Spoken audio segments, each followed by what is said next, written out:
Sejam todos muito bem-vindos. Aqui o professor Bruno Hanaco.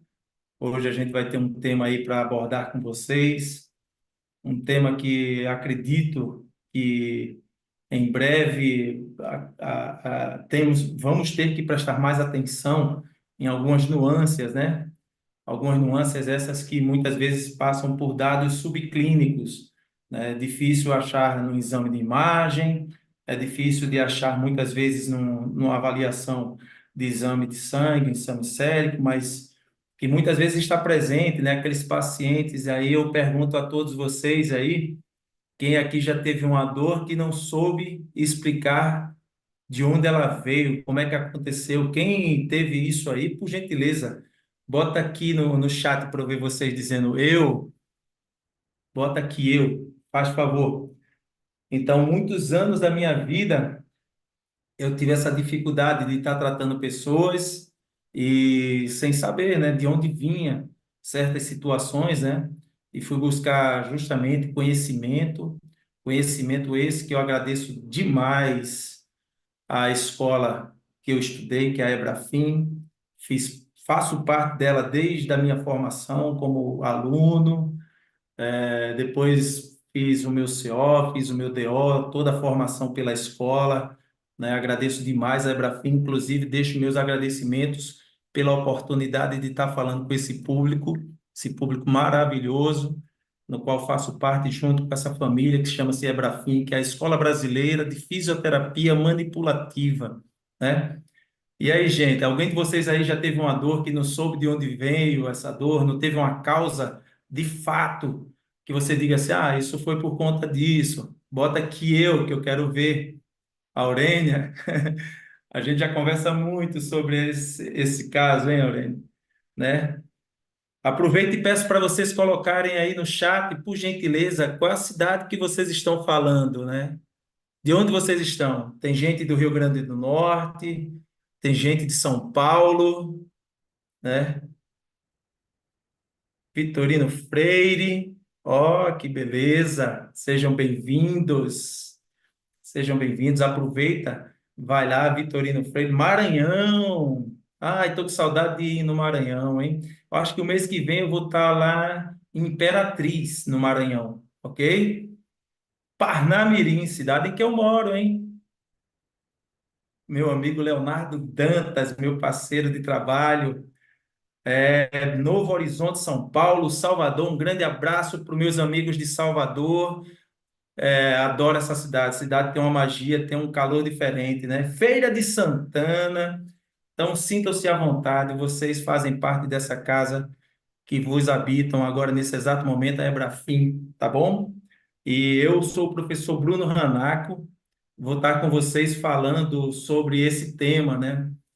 Esse tema aí foi proposto numa iniciativa de expor uma alternativa de perceber o corpo de uma maneira totalmente diferente, né? Um corpo de uma maneira que alguns vão chamar de alternativa, ok?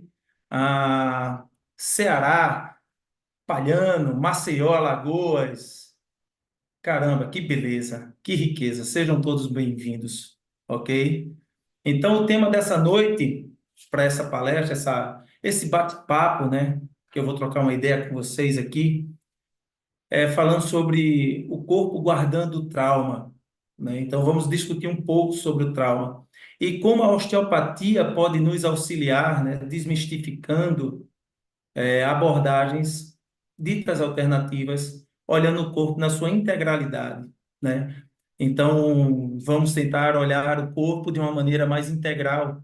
Esse corpo tão bonito, tão belo, essa máquina tão perfeita que não dá ponto sem nó. Então, vamos entender por que muitas vezes uma dor está presente e para que ela serve também, né? Por que ela está ali, né? Alguém já se perguntou sobre aquela dor de um espirro, ver uma dor nas costas? Poxa, eu espirrei e fui buscar um sabonete no chão e travei. Será que eu estou tão doente assim a ponto de um espirro me causar uma dor? Talvez tenha algum motivo e essa aula tem esse objetivo da gente começar a abrir uma janela de um novo horizonte. Tranquilo? Então, vou convidar todos. Essa fala aqui é esperando para que alguém mais apareça, tá? Para que todos sejam pleiteados nesse momento. Peço já para deixar teu gostei aqui, ó. Vai lá, dá um likezinho maroto para que isso possa ser enviado para mais gente, tá bom? Vamos compartilhar uma boa ideia, não é isso? Peço a todos que aproveitem já o momento, ó, dá um like, tá bom? Nem que seja para agradar o menino aqui que vos fala, ok? Esse garoto risonho, que se formou nessa escola, né? Essa escola trouxe muita perspectiva de uma nova abordagem, né? E hoje eu vivo pelo Brasil aí, graças a essa escola também, a Ebrafim, passando alguns conhecimentos, compartilhando esses conhecimentos dentro de um propósito de mais gente poder também fazer o mesmo, que é essa alegria de ajudar o próximo. Eu sou muito feliz em poder fazer o que eu faço. Ajudar o próximo é é uma necessidade, que não se tornou só minha, mas o mundo está precisando de mais gente que possa ajudar o próximo. Vocês concordam com isso? Coloca teu sim aqui. Boa noite, Glauci. Boa noite, Bruno Moreno, meu brother amigo. Eu sou o Bruno da Comorena, ele é o Bruno Moreno, diretor da escola. Seja bem-vindo, Bruno. Isso. Então, gente, eu vou convidar vocês, a partir de agora, a raciocínio osteopático nessa abordagem onde o trauma será nosso foco de pensamento, mas que tipo de trauma? Do que você está falando, Bruno?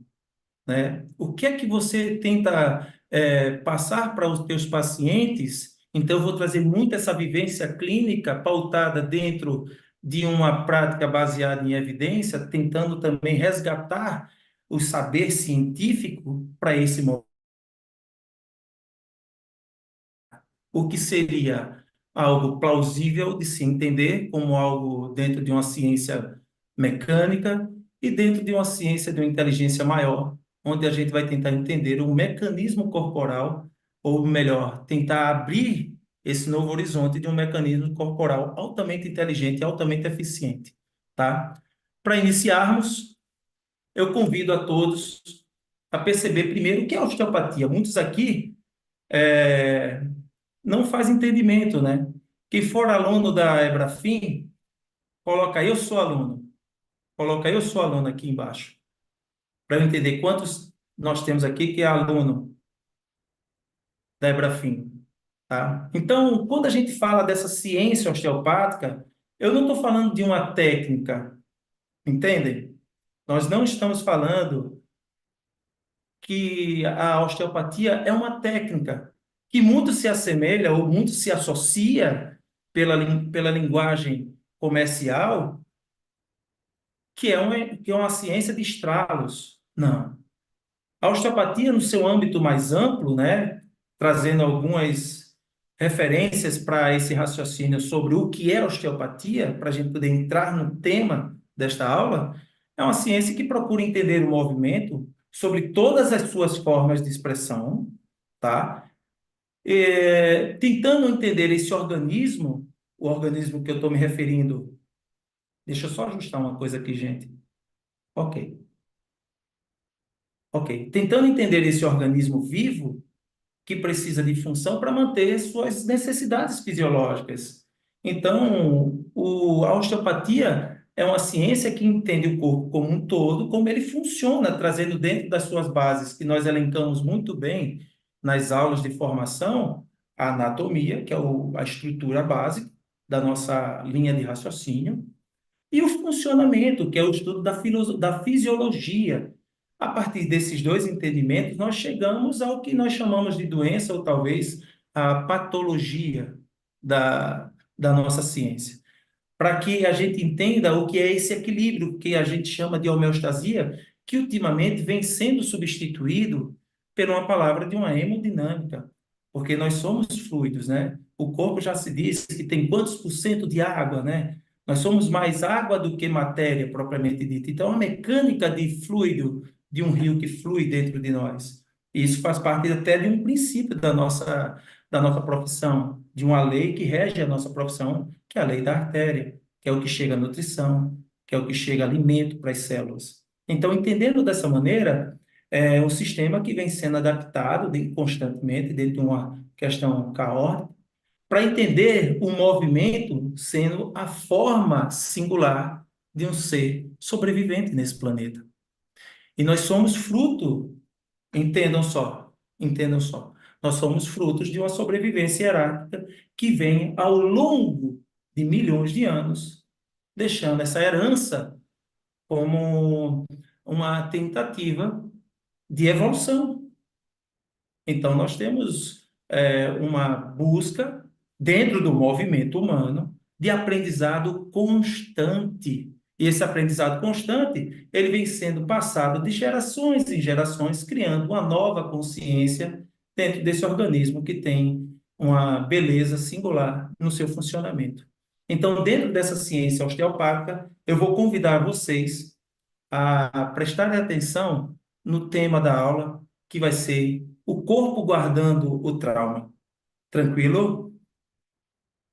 Ah, que beleza! Muitas pessoas aqui sendo aluno da Ebrafim. Que maravilha! Quem ainda não conhece a Ebrafim, vai lá no YouTube, tem muita aula interessante lá, tá? Saúde da mulher, enfim, muita coisa, tá bom?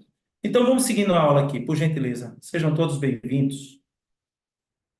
Quando a gente olha para o trauma, né, qual é a nossa informação? O que é que a gente tem de entendimento sobre o trauma, né?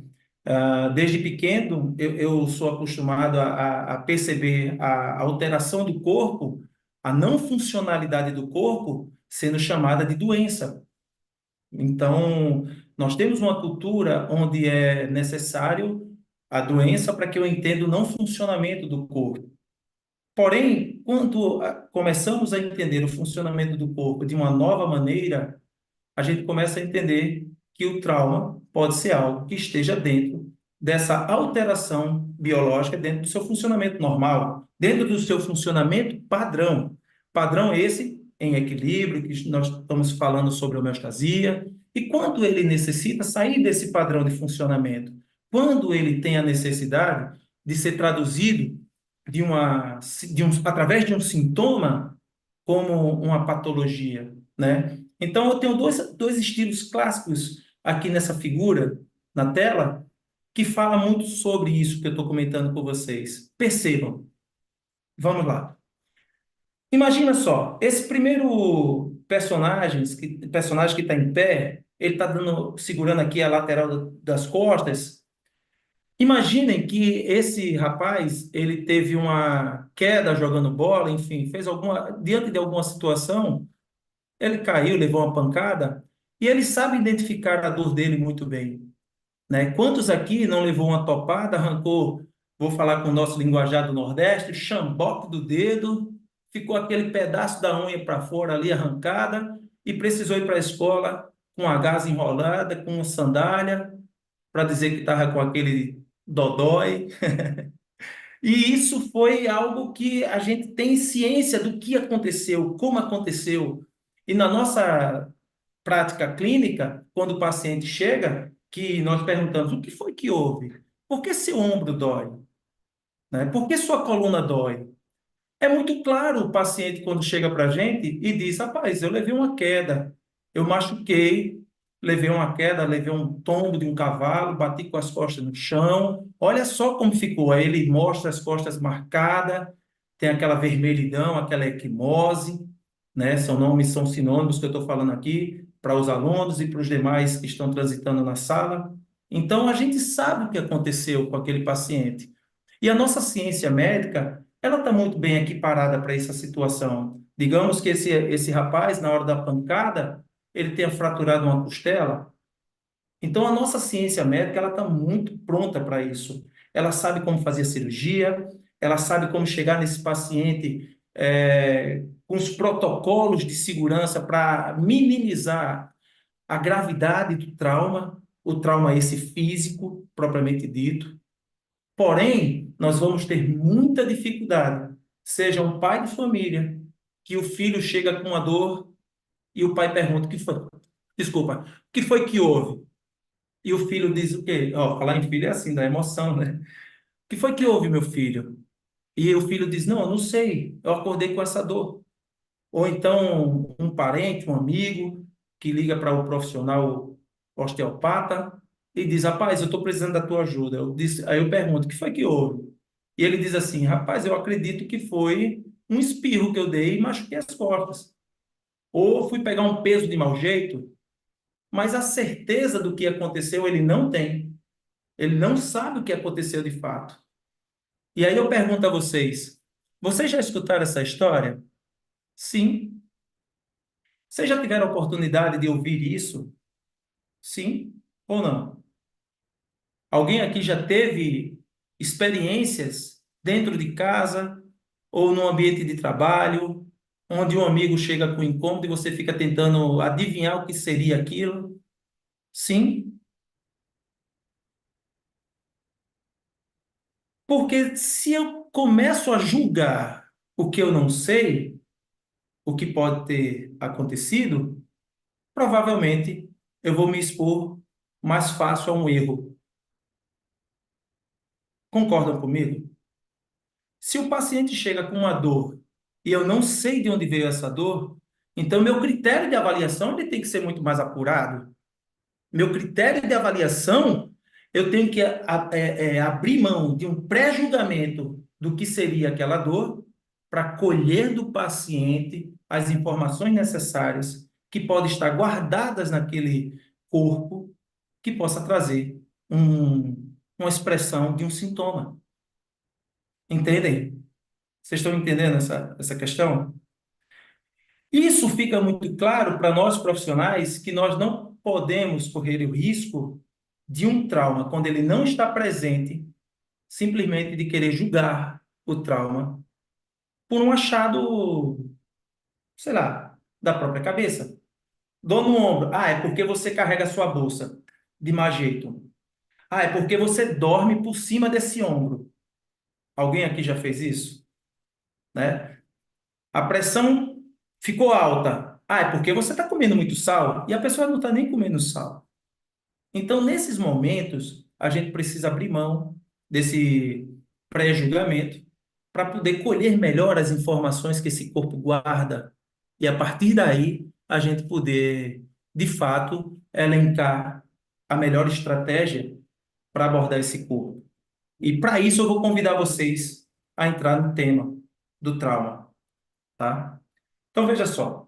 Primeiro, o que é trauma, né? O que é trauma? Quando a gente começa a perceber o trauma, ele pode ser definido como uma perturbação. Perturbação essa causada por uma lesão, como o paciente que estava em pé, uma lesão física propriamente dito, ou simplesmente uma experiência emocional desagradável que fica marcada na mente de um indivíduo e ela se expressa de alguma maneira. Exemplo, eu sou massagista desde 98. Não que eu seja velho, comecei cedo. Pois bem, muita gente chegou para mim com tensão no trapézio e uma dor de cabeça. Indo ao médico, diagnóstico, cefaleia tensional. E o médico, por saber dessa habilidade de massagem, encaminhava o paciente para mim. Isso pode ser para qualquer um de vocês também. Esse é meu desejo. Chegando na clínica, o paciente eu perguntava: o que te traz aqui? Eu fui encaminhada. Fui encaminhada pelo médico. Por quê? Porque foi a indicação? Qual é a indicação? Ele disse: eu tenho cefaleia tensional. Ele pediu para eu vir fazer massagem. Beleza. Enquanto eu tinha a ferramenta da massagem, eu fazia o alívio da tensão do músculo trapézio e realmente dava um alívio na cabeça do paciente. Mas com o passar do tempo, essa dor de cabeça voltava. E o paciente acabava ficando sempre na rotina da clínica. Vocês me entendem? Me faltava naquela época uma pergunta: o que está causando esse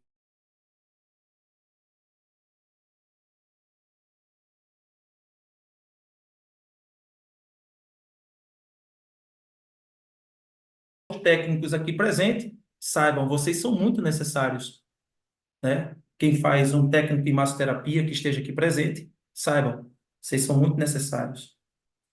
Mas me faltava uma ferramenta.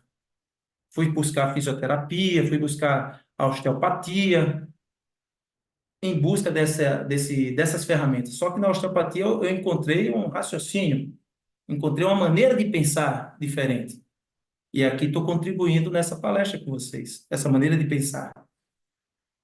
E aí essa abordagem tanto fica clara que o trapézio tensionado ele pode ser provocado por um ato brusco de um movimento, e isso gerar um ponto de tensão no trapézio, um excesso de trabalho naquele trapézio, né? E isso o músculo não consegue relaxar, ele fica preso, e agora a gente já sabe que o músculo, esse músculo aqui que a gente carrega as coisas, né? Ele tensionado, ele pode chegar, ele se insere logo aqui no pezinho da nuca, ó, e aqui passa algumas estruturas nobres do nosso corpo, como, por exemplo, o retorno venoso da cabeça também passa por essa região, né? A veia jugular, ela passa por aqui. Então, se eu tiver um estreitamento dali, eu posso aumentar uma pressão na cabeça, isso me gerar uma tensão na percepção do crânio. Então, a massagem aliviando isso aqui, alivia os tubos de retorno, né? Os seios venosos, e como queiram abordar de uma forma mais simples ou de uma forma mais rebuscada, pelo forame jugular, onde passa também estruturas nobres como o nervo vago, que vai trazer uma situação de percepção interoceptiva de um sistema visceral, de um sistema de organização funcional desse corpo. Então, eu posso entrar em uma desorganização por conta de uma tensão desse músculo. Tranquilo para todo mundo? Beleza. Mas essa tensão, ela pode ser tanto por um processo físico, como também pode ser por uma tensão de uma preocupação sustentada na minha vida, como a simbologia do significado fala. Pode ser uma experiência emocional que está me tensionando.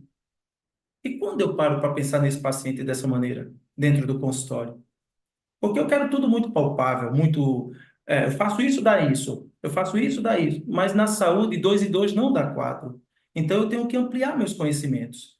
Se eu buscar pela linha do raciocínio psicológico, a psicologia fala que é uma experiência emocional dolorosa, chocante, estressante e às vezes até com risco de vida.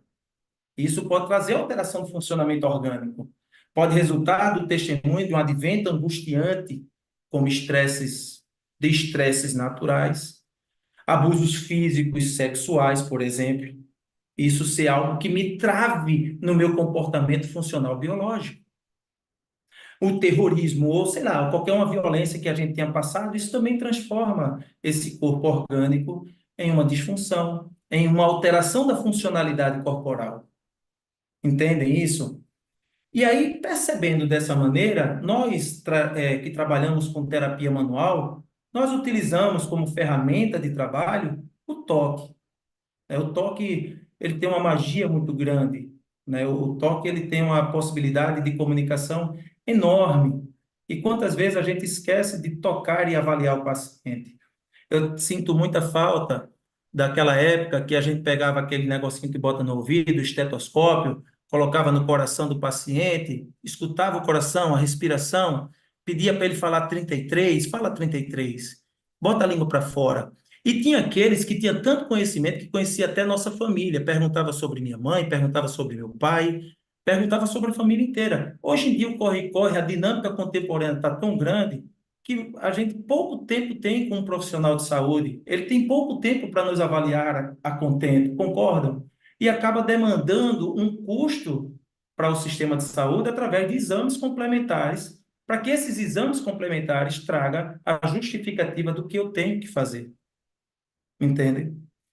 E dessa maneira, a ciência osteopática é uma ciência que busca, através do toque, o entendimento do funcionamento corporal. Nessa revisão de escopo, Alésio Gesa e colaboradores, ele trouxe o papel, a importância do toque nos encontros clínicos osteopáticos. Porque através do toque, quantas vezes a gente não tocou na testa de uma criança para saber se ela estava com febre, no pescoço para saber se ela estava alterada na temperatura, né? E essa percepção fina do toque, aos poucos a gente está resgatando através dessas práticas, né? Práticas de terapias manuais, práticas como a osteopatia, tá certo? Tocando nas estruturas para saber se ela está com a função íntegra, para saber se ela está correspondendo àquilo que é o sintoma ou não, ok? E nesses encontros, as pessoas, clinicamente, usam do toque como artifício de avaliação. Vejam só o que essa turma colocou como uma conclusão, né? Eles colocaram assim: considerando o seu papel importante, o importante papel na comunicação e, portanto, nas conexões pessoais, o toque parece uma forma de estimular biologicamente necessário, né? Então, através do toque, a gente pode trazer as informações inerentes em um corpo no nosso papel de avaliação e saber o que não está funcionando para estimular com as ferramentas que nós temos o funcionamento natural do organismo. Inclusive, as interações desse corpo com um todo. Partes dele que não funcionam interferem num todo, seja o funcionamento físico ou o próprio funcionamento biológico, emocional. Vocês estão entendendo até aqui, gente? Até aqui está fazendo sentido até onde a gente está indo, porque eu vou entrar numa parte agora interessante, mostrando como a gente faz isso, e eu preciso que vocês botem aí um joinha, um tá legal, nas mensagens do chat aí. Se vocês estiverem entendendo, qualquer dúvida, coloca no chat também, tá certo? Bota um tá legal para eu ver que vocês estão me acompanhando, por gentileza. Boa noite, boa noite. Então vamos lá. Esse é o padrão que nós utilizamos através da ciência.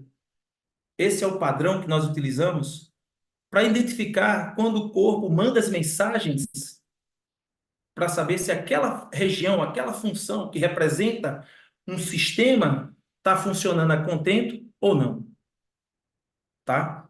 Nesse artigo, dois quiropratas, eles entraram num estudo onde eles cegaram os avaliadores, eles não sabiam entre eles quem eles estavam avaliando, e transformaram a palpação, o instrumento de avaliação, entre eles, para saber qual região que eles tocavam na coluna vertebral que apresentava uma situação diferente pela interpretação tanto do avaliador quanto a interpretação do paciente. Exemplo, tocando na coluna, a coluna chega numa hora, um determinado segmento da coluna, a coluna está sensível ao toque. E às vezes nem parece que aquela região sensível é a região que está me doendo, é a região que tem a representação da dor. E aí, entre eles, eles fizeram esse estudo e depois cruzaram os dados de onde eram as áreas dos pacientes, A, B, C, D, E, F, onde eram as áreas que apresentavam esse sintoma.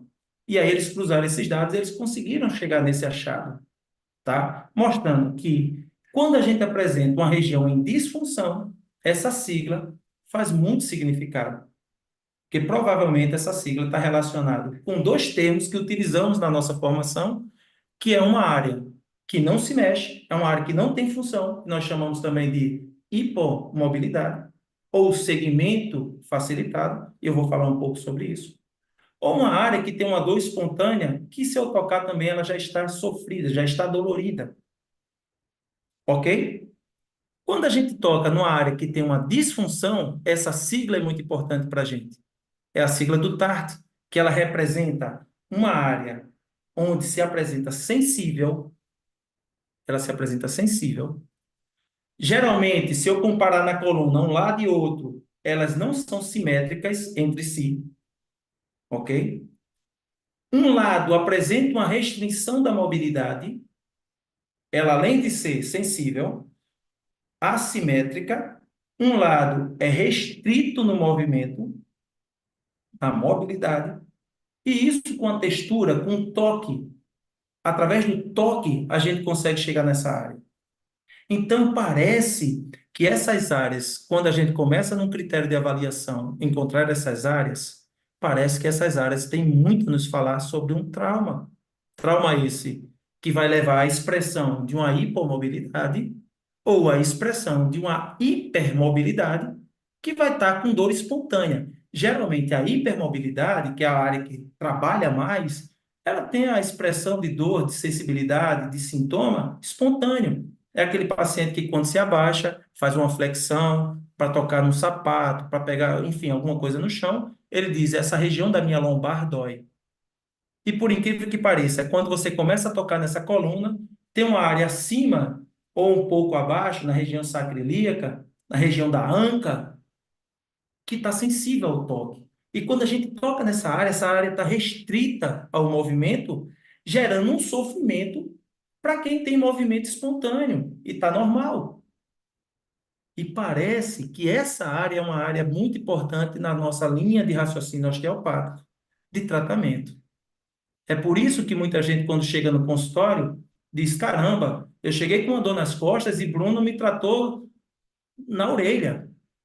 Porque quando a gente começa a tocar no corpo e começa a encontrar as densidades de um corpo, o corpo, a vida é movimento, segundo a teoria que a gente jogou no primeiro slide. O movimento é vida. Então, as zonas que têm perda de movimento vai levar um sofrimento para áreas que muitas vezes tem que compensar esse movimento. E esse movimento compensado vai ser expresso por uma sintomatologia. Então, nem sempre uma área que dói, quando principalmente não tem o trauma expressivo, como uma pancada, uma queda, eu tenho que abrir o leque de investigação, porque pode ser que a causa disso aí não esteja na dor, esteja em algum outro lugar, que esteja representando um segmento, uma área, porque cada lugar da nossa coluna representa uma região de inervação, que ela é responsável. Por exemplo, o pescoço, ele organiza toda a minha função do membro superior, principalmente a cervical baixa. Então, qualquer alteração na minha cervical, eu posso trazer alteração na minha mão. E eu achar que minha mão está doente, onde a causa desse problema pode ser uma alteração de uma hérnia de disco na cervical. Vocês me entendem? Uma perda de força, uma sensibilidade alterada. Quando eu vou descobrir isso? Quando eu entro no toque terapêutico, eu começo a tocar no paciente, começo a sentir o paciente onde ele tem mobilidade, hipermobilidade, perda de movimento, ali encontramos um TART, um possível TART. Eu vou lá sem questionar, julgando, eu questiono no ser curioso, empático, de saber o que se apresenta naquela região. Entendem?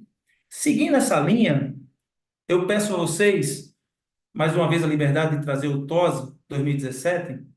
Eu gosto muito do modelo que ele utiliza, onde ele meio que fragmenta a saúde, mas essa saúde ele se torna, no final das contas, indivisível pelo todo. Então, as partes, lembrando de William James, quando ele começou a estudar a ideia das divisões das partes, do darwinismo enfim, das ciências mais antigas, quando começaram a estudar o corpo em pedaços, dentro desse processo de evolução, o Willie James ele começou a juntar essas partes e dizer: não, essas partes elas se comunicam, elas têm interesse entre si de entender o que uma representa, mandando informação por outra, para que a gente pudesse ter a linha de interação quando o corpo está gritando. Então, se eu estou com um comportamento alterado, eu tenho que entender o que causa esse comportamento alterado. Se for pelo movimento, essa linha do movimento, eu posso trazer um modelo biomecânico, né? Um modelo biomecânico é muito legal. Se eu tenho um músculo tenso, eu posso alterar o movimento do meu ombro. Biomecanicamente falando, eu tenho desordens de forças musculares, fazendo com que um ombro ele entre em desordem. Mas lembrando que o músculo ele precisa, para funcionar, de um sistema nervoso de comando. Então, de certo modo, eu tenho um sistema paralelo que faz essa conexão com o músculo, interpretando o que é contração muscular, movimento, acontecendo dentro dessa perspectiva da artrocinemática, o funcionamento dentro da macrocinemática, da osteocinemática, que é um movimento amplo. Abriu o ombro, ele doeu. Eu tenho que saber se isso é um músculo que está atrapalhando ou se é um nervo que chega nesse músculo. E eu só vou saber disso tocando. Eu tenho que avaliar. Como é importante avaliar? Muitas vezes um exame de imagem ele não mostra isso para a gente. Então, o profissional do toque ele é muito importante. Mas para esse nervo funcionar, ele precisa ter nutrição, ele precisa do sistema vascular. Se ele não tem uma vascularização boa, o nervo gosta de glicose e oxigênio, senão ele não funciona bem. Então, eu tenho que entrar em contato com a questão vascular também para saber que está chegando vascularização. Porque através desses três sistemas, a gente modifica como esse ombro funciona através da meta de mudança do metabolismo celular. E aí sim, a gente começou a juntar bacanamente aí, ó, os modelos entre si funcionando. Qual desses modelos não está claro? O modelo biomecânico, ele tem uma característica. Quando é que o músculo dói? Quando a gente bota ele em ação. O modelo neurológico, ele tem outra característica. Ele passa aquele incômodo, dor radiada, ele passa aquele incômodo que tem o trajeto do nervo, né? A vascularização, geralmente, ela queima, ela é pulsada, ela é uma dor que pulsa. Então, ela é uma dor inflamatória, ela fica com rubor, ela fica com aquele edema residual. Então, eu sei que um processo circulatório, uma alteração metabólica, por exemplo, da transformação, para quem gosta de fisiologia do exercício, de um ATP, quando eu não tenho recrutamento neuromuscular suficiente, eu crio uma fadiga muscular, porque eu ainda não estou preparado na função da transformação do ATP. Eu convido a todos do ensino médio para revisar o ciclo de Krebs, transformando os NADs e FADs em 32, aquelas coisas todas, de 2 ATP fazendo 4, emprestando 2 para fazer 4. Isso é energia. E como é que eu toco nessa energia? Lógico que isso é uma fala dentro de uma lógica fisiológica, mas dentro de uma prática clínica, eu vou lá e toco e vejo se aquilo está funcionando normal. Eu vejo se isso está funcionando normal. Outra coisa que pode estar acontecendo também é tudo isso que a gente vem falando, como o trauma. É o ser que está inserido no meio. E isso tudo atrapalhando a biomecânica, né? Quem aqui nunca foi fazer uma prova, ou conhecer um namorado, ou talvez esperar um ente querido numa rodoviária, no aeroporto, e teve aquele friozinho na barriga, né? Ou aquela ansiedade por estar esperando algo que vai acontecer. Quem eu nunca? Então, entendo. O sistema emocional também pode alterar todo o modelo da saúde como um todo, né? Então, o trauma, fica claro, ou ele é totalmente estrutural físico, ou ele pode receber informações de vários modelos e ser alterado. A gente tem que investigar qual modelo desse está interferindo no modelo da complexidade do movimento, da complexidade do funcionamento biológico. Complexidade não é sinônimo de difícil, é porque existe dentro daquele ambiente mais de um interferencial acontecendo na mudança do completo, do todo. E para isso eu preciso investigar. Então, por exemplo, eu tenho gente aqui que trata comigo fibromialgia, né? Eu sempre pergunto, já vi uma paciente minha aqui que trata com fibromialgia. E eu pergunto para essa pessoa, o que faz sentir essa fibromialgia? Qual é a causa da tua fibromialgia? Engraçado que ninguém nunca sabe. Esse tipo de alteração, ele é muito interessante, porque pode ser que uma vivência de um ambiente desagradável, um ambiente que me cause, para nós, hoje em dia, com a psicobiológica, uma autodesvalorização, ele possa me dar a percepção sintomatológica de dor. E os estudos mostram que massagens e que exercícios físicos faz bem para pacientes com fibromialgia.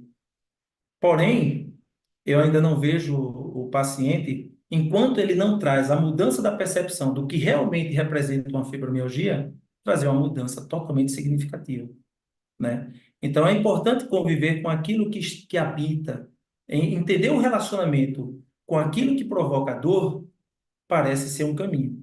E agora eu vou entrar numa situação um pouco mais interessante. Vou trazer essa paciente aqui, essa outra paciente, tá?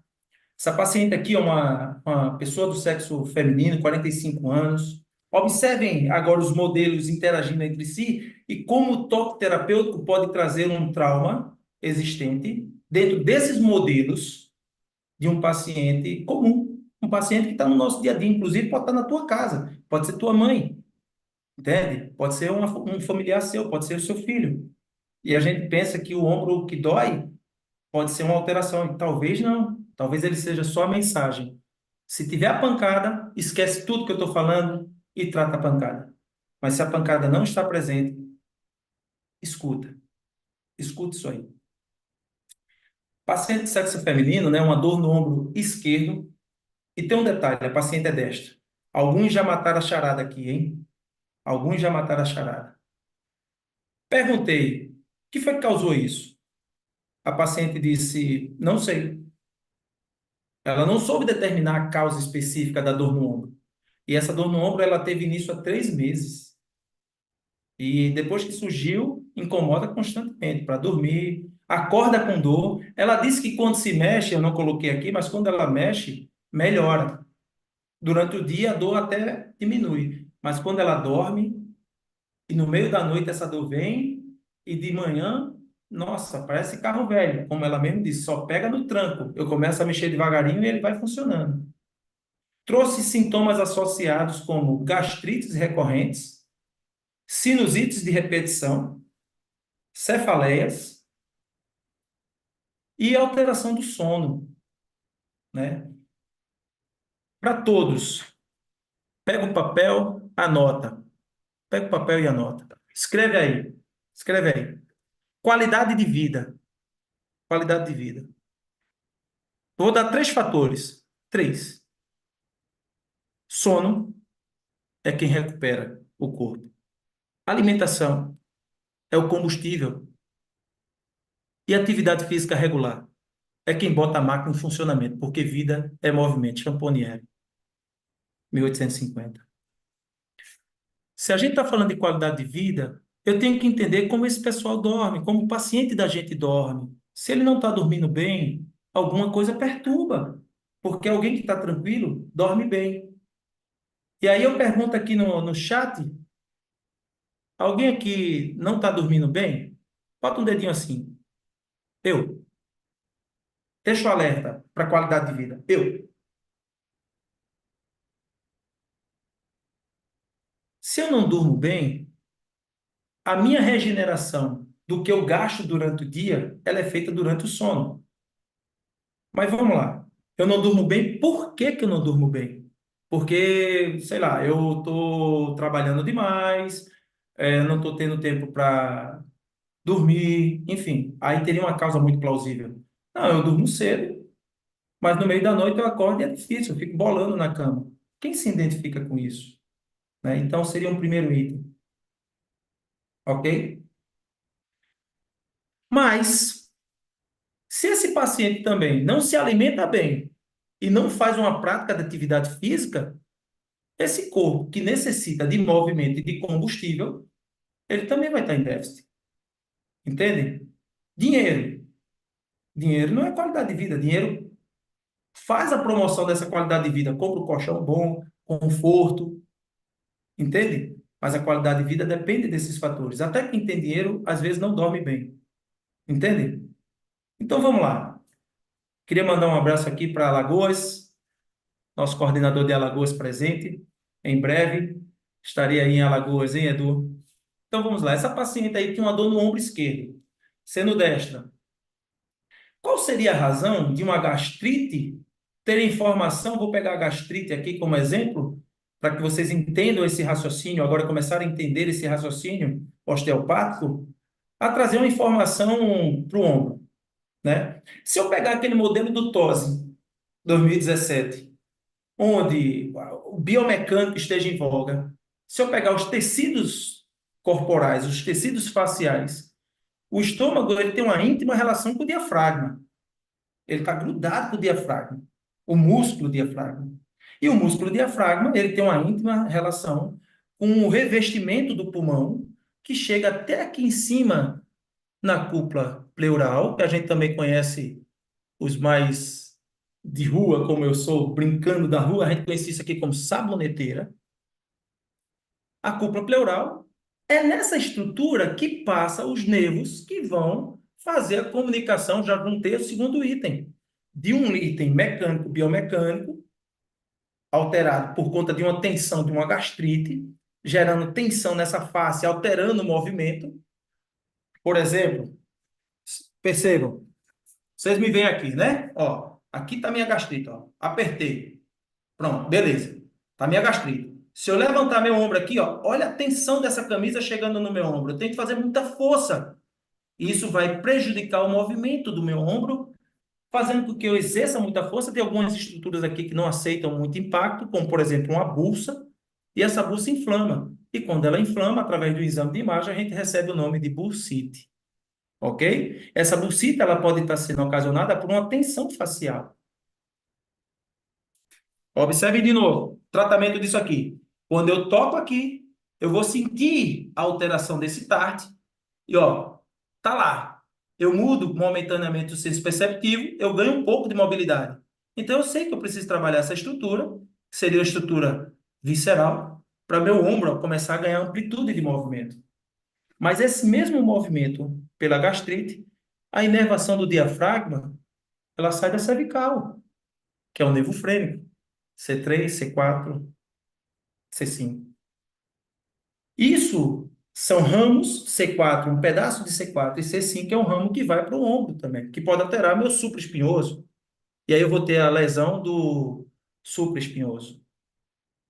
Isso pode alterar o movimento do meu ombro. Isso vai gerar um processo inflamatório, vai estar o modelo circulatório envolvido com a questão da alteração do volume desse ombro inflamado. Inflamação também gera percepção de dor. E, ao mesmo tempo, eu vou ter o paciente metabolicamente da transformação desse funcionamento orgânico alterado. E o biopsicossocial, Bruno? Poxa, imagina que eu trabalho num setor de estocagem que eu tenho que ficar colocando essas caixas em algum canto alto e eu corro o risco de perder meu emprego e essa dor no ombro não passa. Se vocês perceberem, a minha preocupação, ela pode levar a uma alteração do funcionamento do estômago, porque eu passei por alguma coisa, eu ainda não estou entrando em detalhe, esse estômago entrou em desordem e ele está mostrando toda a função desorganizada, chegando até na sintomatologia do meu ombro. Até então, tudo bem, Bruno, tudo certo. Mostrei somente pela gastrite. A sinusite, às vezes, tem muita relação com o sintoma do mal cheiroso. Aquilo não me cheira bem. Aquilo vai dar besteira, aquilo ali vai dar problema.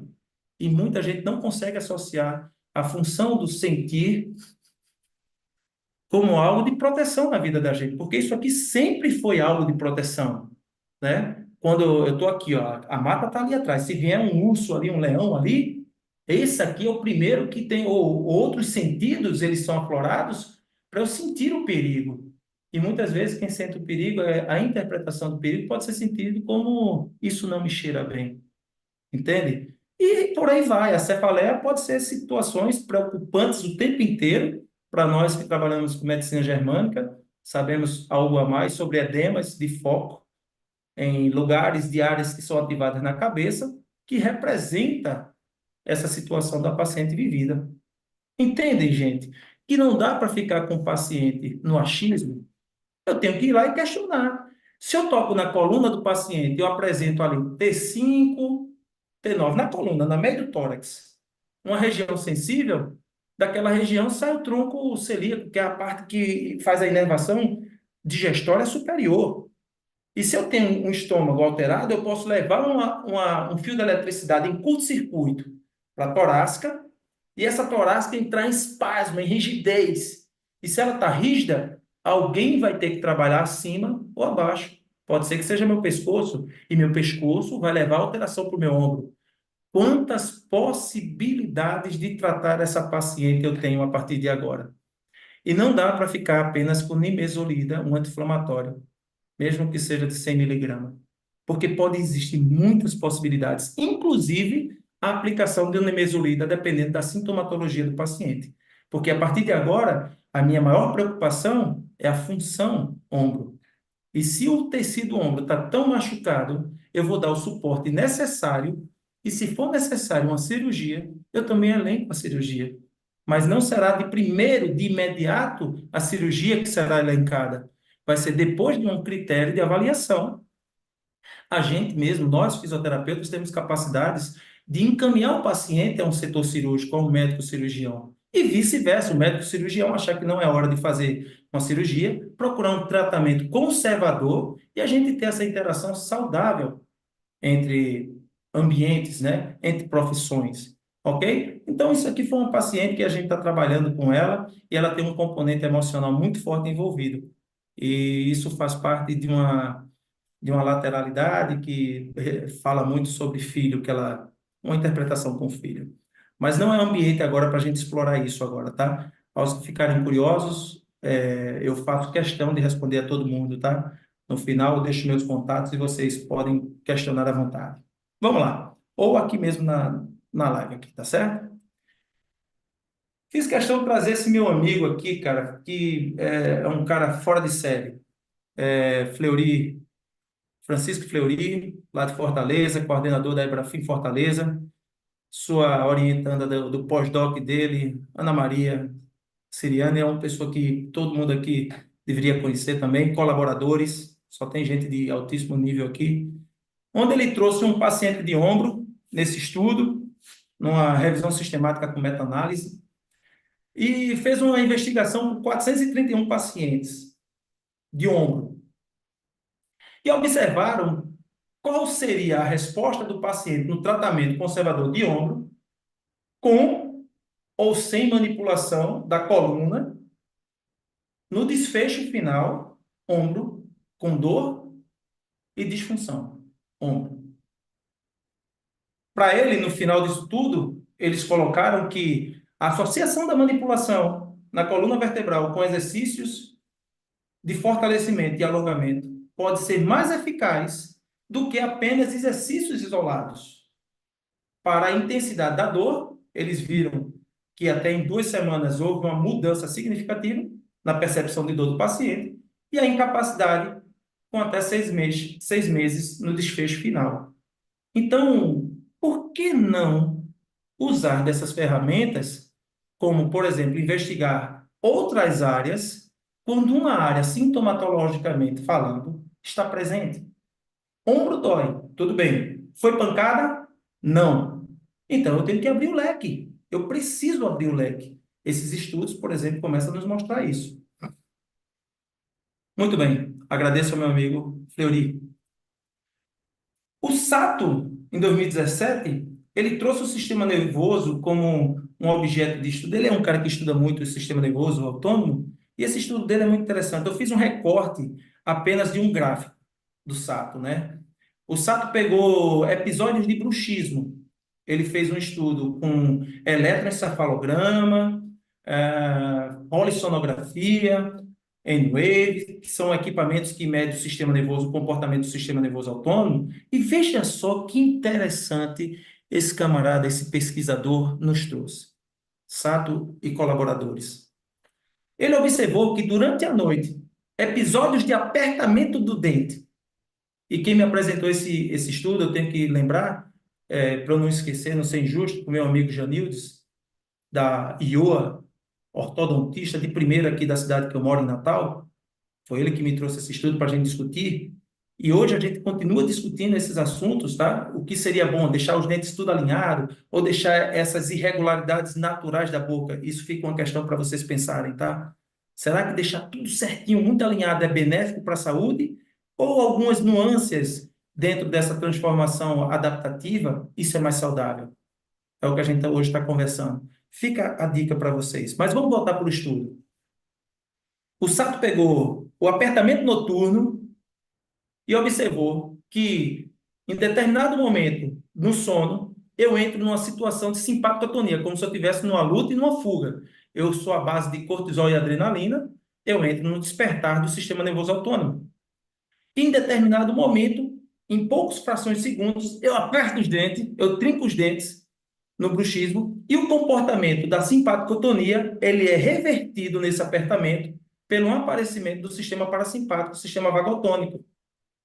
E ele mostrou que talvez isso aí, no estudo, pode ser uma estratégia do corpo em desligar o sistema simpático que foi ativado durante o sono.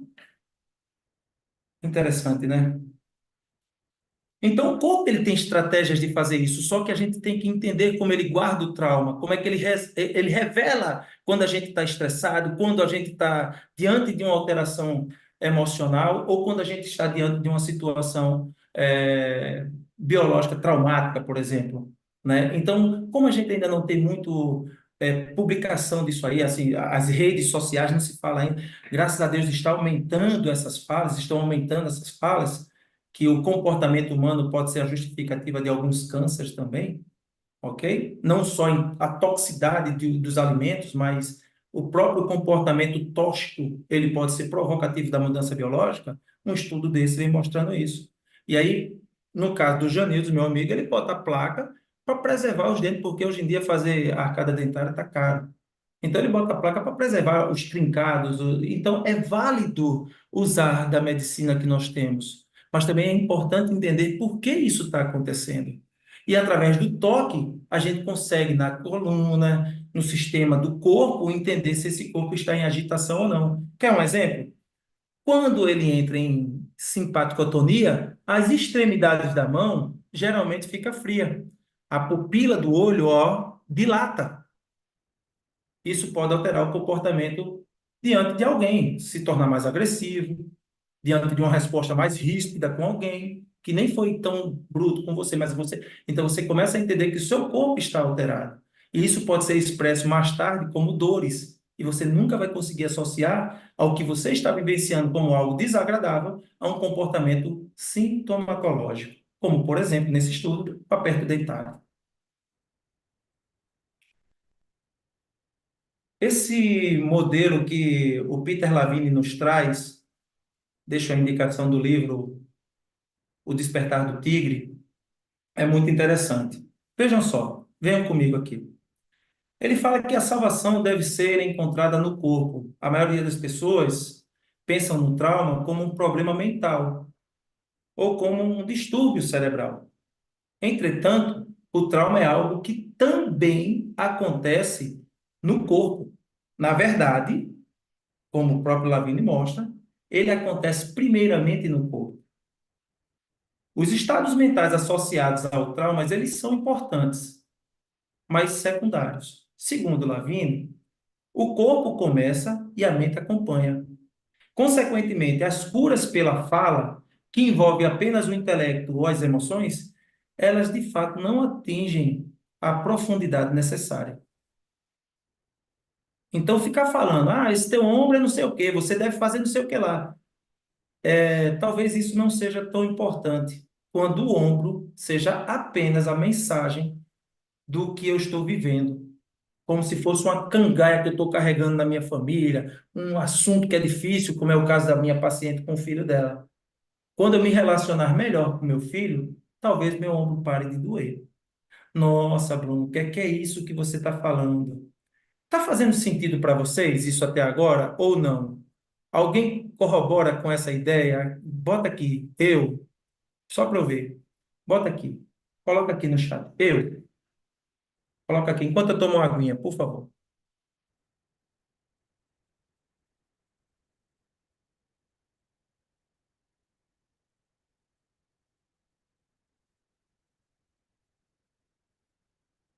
Boa, Bruno.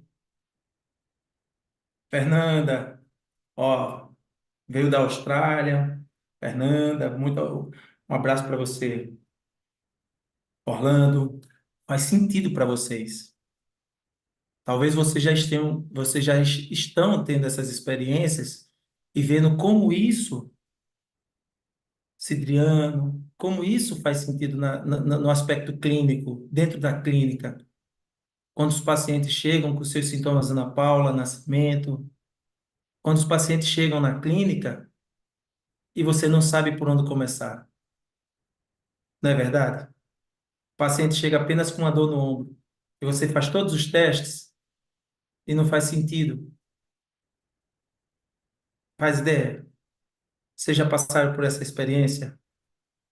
A Lediana, vocês já passaram por essa experiência? Como é importante a gente agora começar a olhar o paciente de uma forma diferente, e o toque pode ser algo que nos leve a algo que não seja físico, que possa ser emocional, e vice-versa. Mário, entende? Como é beleza isso? Como a máquina é bela? Ela sabe o que faz. A gente é que tem que aprender com a máquina, a gente tem que ser mais empático. João Paulo, meu amigo João Paulo, a máquina ela é muito perfeita. Talvez o nosso modelo de aplicação de avaliação na máquina, ele tenha que ser formulado. Faz sentido isso? Vocês já passaram por isso na vida de vocês? De fazerem tudo o que vocês sabem e não conseguir evoluir o paciente? Coloca eu. Coloca eu. Liane, entendem? É importante que a partir de agora a gente abra um horizonte de possibilidades. Estar nessa profissão osteopática me abriu uma possibilidade muito grande. Agradeço a toda a família a qual me acolheram, a Ebrafim, a Aline, entendem? Vejam só, a nossa formação osteopática, ela tem blocos, metodologicamente falando. Blocos esses que vêm desde uma parte estrutural, passamos por uma parte visceral, uma parte craniana, e chegamos numa parte da psicobiológica. Mas, no final das contas, nada está separado. Nada está separado. Tudo é conjugado e faz parte de uma única unidade. Unidade essa que tem o poder autogenerar, de se regenerar espontaneamente, caso tenha um ambiente agradável. Então, quando chega no final da nossa formação, a gente se depara com um estudo muito interessante, que é do Hammer, né, da psicobiológica, e a gente começa a entender que o corpo tem uma habilidade de resolutibilidade, de resolução de problemas que vai além da nossa compreensão atual. Compreensão atual que nos remete a qualquer alteração do sistema como se fosse doença. Será? Será que isso é doença? Ou será que uma febre que nós colocamos a mão na testa através do toque, percebemos a temperatura alterada, depois vamos verificar com o termômetro quantos graus existe? Onde antigamente 37 graus já se aplicava um ibuprofeno para uma criança. Hoje em dia, espera que esse ibuprofeno não dê agora. Espera chegar a 38,5, 39, porque a gente sabe que essa temperatura não desnatura apenas a microbiótica, que ela tem uma função importante no organismo humano. Ela está desnaturando a temperatura um pouco acima, ela está desnaturando uma microbiota que teve um excesso por algum motivo. Porém, quando ela chega no 39, 40, ela não só desnatura a microbiota, ela também desnatura o nosso organismo, as nossas próprias células. Então, nesse momento, a gente faz uso de um remédio. Antes disso, um banho é muito bem-vindo para esfriar essa temperatura. E a medicina hoje em dia já está aceitando esse tipo de comportamento. E como é importante a gente evoluir com os comportamentos. Até um dia desse, eu sempre falo isso, ovo matava. Até um dia desse, ovo era culpado do colesterol. E hoje a gente sabe que ovo é um dos melhores alimentos. Lembrando que tem o ovo manipulado, né, com hormônio. Mas um ovo de galinha caipira, um ovo lá da granja, quando tu vai visitar um tio daquele que está lá tu come aquele ovo vermelho, aquilo é forte pra caramba. Aquilo é saudável. Então, voltando para esse camarada que sofreu bastante numa perda de um filho, e a partir da perda de um filho ele desenvolve um câncer de testículo e a esposa na mama, e aí ele fala: caramba, será que o impacto que eu sofri, lembrando que a profissão dele é oncologista, será que o impacto sofrido pode alterar minha biologia, pode alterar meu comportamento biológico? E aí ele fez um estudo com 6.400 pessoas, muita gente, e todos tinham impacto biológico. Todos tinham impacto biológico com câncer, né? O câncer ele não é só explicado pelo impacto biológico, pelo comportamento alterado. uma toxicidade também pode levar à alteração biológica. Uma exposição à radiação faz com que o biológico modifique seu estado. Isso seria uma toxicidade. Assim como um trauma recorrente também muda a biologia. Então, observando o estudo que o Hammer trouxe com a medicina germânica, ele talvez seja um mirante que a gente pode observar de uma possibilidade de um novo olhar para a doença como expressão de um corpo através de sua sintomatologia. O intuito aqui não é entrar em detalhes com o estudo do Hammer, mas deixar vocês uma incógnita que o corpo pode apenas estar mandando a mensagem. E aí eu lembro do pai da medicina, que nem médico era, ele era muito mais um descritor das práticas clínicas, Hipócrates, quando ele disse que quando estiver na frente de um doente, você trate o doente, não a doença.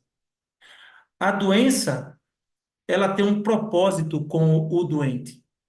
Se você tira a doença, exclui a doença do doente, o doente arranja uma nova doença para cumprir o propósito original. Poxa vida! E quantas vezes a gente só quer se livrar do sintoma sem entender por que que ele está lá? Então, nós da osteopatia, o que é que nós fazemos? Nós tocamos no paciente, buscamos as alterações funcionais que esperamos estar dentro de um padrão funcional, dentro da perspectiva hipomobilidade, hipermobilidade, segmento facilitado, desculpa, dentro da perspectiva de trazer algo que não está funcionando e não ter uma relação direta com o sintoma, aparentemente, porque Tosi nos colocou numa condição de conectar todo o sistema que ele apresentou em 5 modelos, tudo isso numa única unidade. E chega o Hammer nos mostrando que o corpo é altamente inteligente na hora de resolver um problema. Exemplo. Imaginem que vocês estão aí agora, e para provocar, eu vou pedir para que todos vocês, quem está me escutando nesse exato momento, dê uma paradinha no coração de vocês, por gentileza. Quando vocês conseguirem, coloque eu consegui. Se eu não ver ninguém conseguindo aqui, eu vou dar continuidade à minha fala. Já que ninguém colocou eu consegui parar meu coração, ele sabe o que está fazendo. Mas se por um acaso perto de vocês cair um negócio de surpresa, ele acelera sem pedir a você permissão. E quando ele acelerar, ele vai abrir a pupila através de hormônios circulantes como adrenalina, sudorese. E para que isso acontece através de um susto? Isso é a preparação para um sistema muito, uma hierarquia muito nobre de um sistema de alerta que vai através de luta ou fuga, sistema nervoso autônomo, como ele mostra na sua segunda lei, nesse gráficozinho, que quando esse susto chega, essa parte vermelha que está mais alta, eu entro em sistema de alerta. Agora saibam, o sistema de alerta me leva a uma alostasia, me leva a uma diferença do que seria meu equilíbrio. E a tentativa do corpo de me levar para o equilíbrio é um gasto alostático, é um gasto energético que requer uma sobrecarga do sistema. E esse sistema sobrecarregado, quando eu tentar resolver alguma coisa, tirou o problema da minha frente, eu vou passar por um sistema de recomposição que a gente chama de sistema de resolução. E esse sistema de resolução, a primeira parte do sistema de resolução, ele vem com dor. E quantas vezes o paciente chegou para você sem uma causa aparente, com uma dor existente, sem uma causa que você diga assim, foi por isso. E essa dor existente, ela somente está dizendo que está tentando recuperar a energia que foi gasta numa luta e numa fuga. Ou talvez o se fingir de morto. E aí eu convido a todos a ler um pouquinho sobre a síndrome vasovagal do Steve Porges. Tranquilo? Se eu passo por essa situação da regeneração, do comportamento biológico, de recuperar aquilo que foi gasto, eu volto de novo à minha normaltonia, sono normal, tudo normal. Por isso que eu provoquei vocês perguntando quem aqui não está dormindo direito. Que se vocês não tiverem dormindo direito, essa fase vermelha é uma fase que eu tenho pensamentos recorrentes, sabe? E isso pode ser a expressão do trauma dentro da sua mais íntima relação trazendo o sintoma como comunicação. E como como é que eu vou adivinhar isso? Se eu sou um terapeuta manual, a coluna é o sistema nervoso de um paciente e ela manda recado.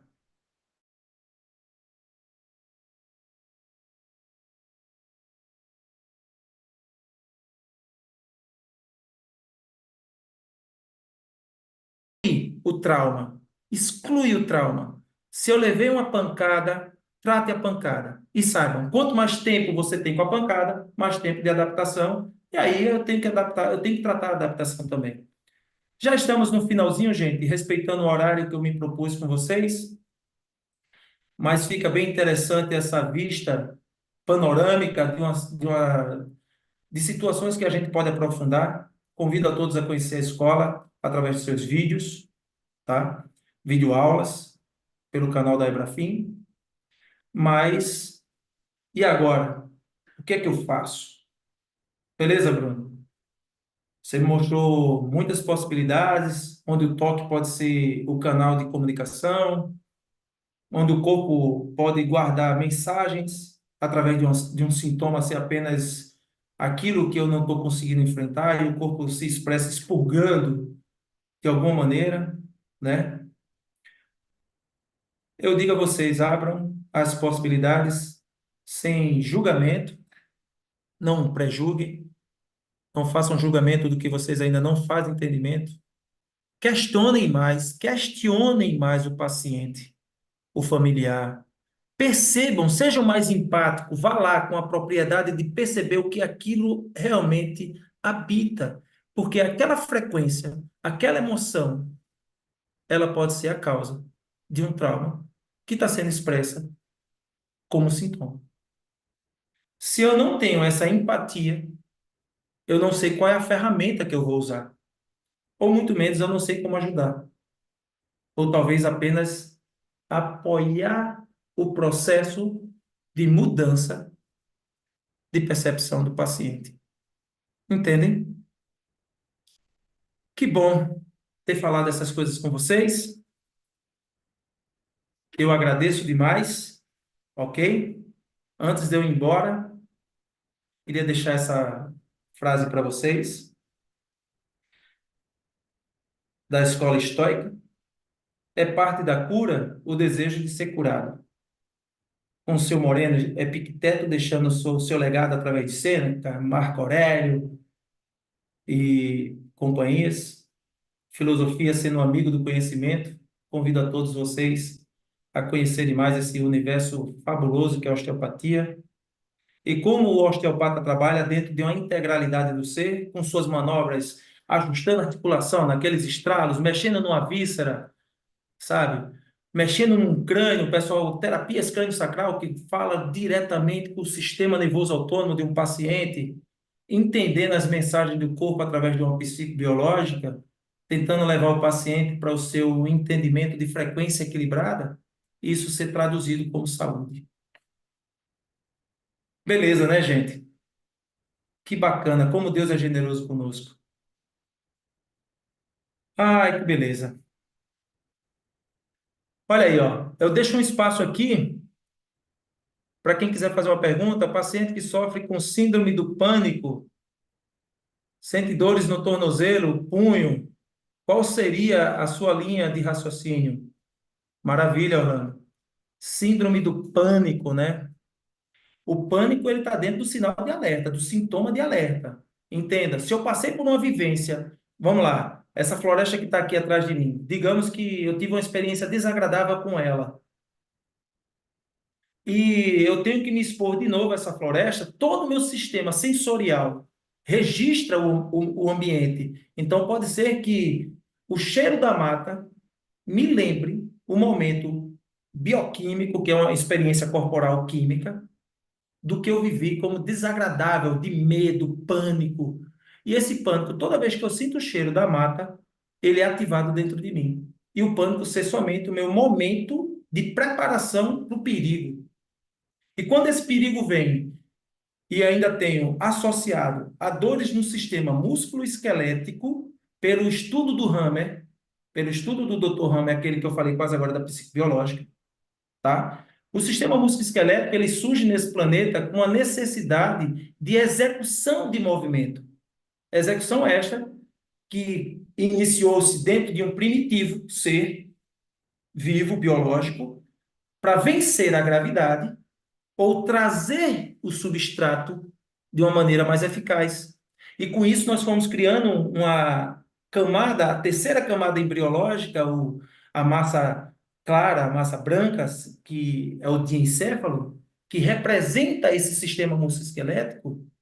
Quando eu entro nessa disfunção de não executar bem uma tarefa, quando eu faço algo que eu não quero, ou não queria fazer, ou quando eu queria fazer de um jeito e não consegui, o sistema interpreta como falha.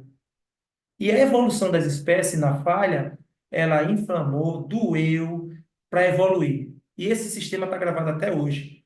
E o grande modelo para essas dores do sistema musculoesquelético são autodesvalorizações. Então, o paciente pode ter uma memória de autodesvalorização pessoal, como pode ter o sistema de alerta ativado, que gera a ele um sistema de preparação, traduzido como pânico.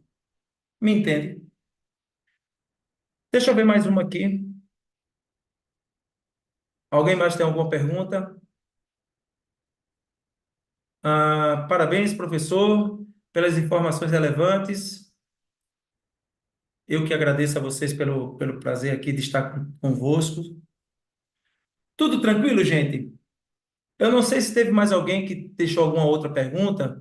Bruno, qual livro o senhor recomenda sobre o modelo de estudo de movimento?